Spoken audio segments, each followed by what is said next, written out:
Naturalization, my favorite part of the whole immigration process. You've jumped through all the immigration hoops, years and years it's taken for you to be able to make it to this part of the process. You're a lawful permanent resident, and now you want to know what you have to do to become a U.S. citizen through naturalization. Well, the requirements to become a U.S. citizen are that you must be at least 18 years of age or older. You have continuously resided in the United States for the last 5 years, meaning you've had a green card for the last 5 years and have resided in the United States for 5 years. You have physical presence in the United States for half of that last 5 years. You are able to read, write, and understand the English language, and you are able to pass a civics exam, and you have good moral character for the last 5 years. Now, this 5-year period can be truncated to 3 years for certain people, including asylees and the spouses of U.S. citizens who have been living in marital union with their U.S. citizen spouse for the last 3 years. As far as the English exam goes, you would be required to read a sentence in English.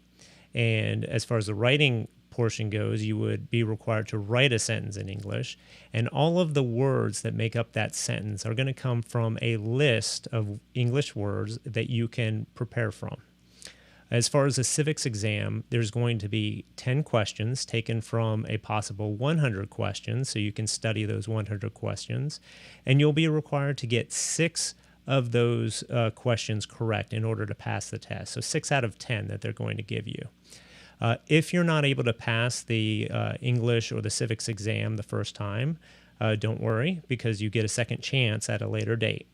Unfortunately, if you don't pass it the second time, then you would have to reapply for naturalization and start all over again. When applying for naturalization, you have to ask yourself 2 questions. First is whether you should apply based on things that have happened in your past. And then the second question is whether you should apply based on things that have happened within the good moral character period, or within the period of time that you have to establish continuous residence, physical presence, and good moral character.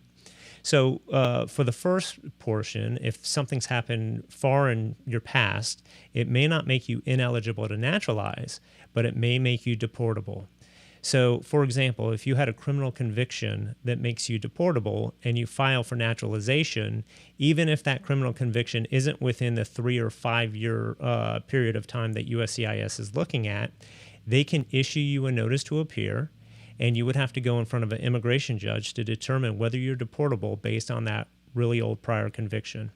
Another situation that arises is when somebody has left the United States for more than 6 months or for a long period of time. They come back in and everything's fine, and then you file for naturalization, and USCIS issues a notice to appear claiming that you've abandoned your lawful permanent residence. Any prior fraud issues or immigration violations also can come into play when you apply for naturalization. As far as within the good moral character period, you want to look at, even if you have a criminal offense that was dropped or that didn't result in a criminal conviction, you've had some issues with how much time you've been spending outside the United States.